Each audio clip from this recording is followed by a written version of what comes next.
If you're anything like me, you love checking out other four-wheel drivers' vehicles and how they've set them up. Well, check out Brendan's 130 Land Rover Defender and hit that subscribe button.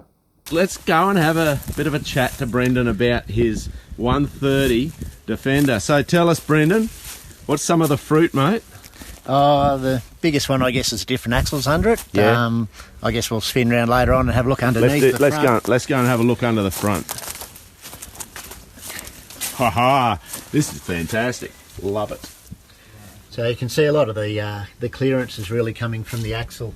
It looks fairly high, but there's only probably might be an inch or so in the springs. But that's just so that I can get some more articulation out of it, so I can get the tyres on the ground. Yeah. So what size tyres are you running, and what are the tyres? They're a 35-inch tyre, and they're the what are they? The Maxxis, are they?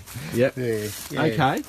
So it's got a fantastic stance. Go and stand next to it so we can get a sense of how tall it is. There you go. Because I'm about 7 foot, so yeah.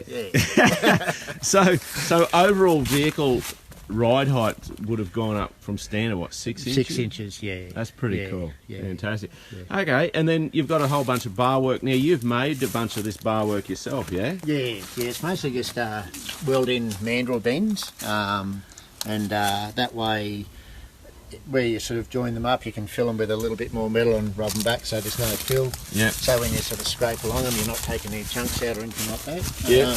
It all just ties back into the chassis, and it serves its purpose on trips like this. We're up at Mount Airlie at the moment, so it's a nice. it's a nice trip up to the point. So you've got the portals, you've got a suspension. What sort of flex are you getting out of it?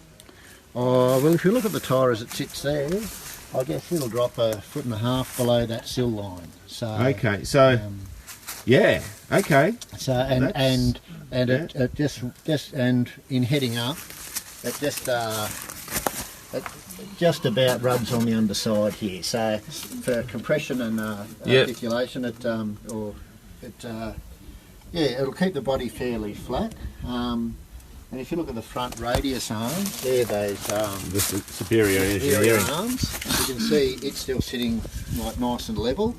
So the suspension will want to travel up just as easily as it'll want to travel down. Because you see a lot of suspension where it's just in the springs. Yeah. The tyre doesn't want to ride up and over things. So this works pretty well for this vehicle. Fantastic, mate. That is awesome.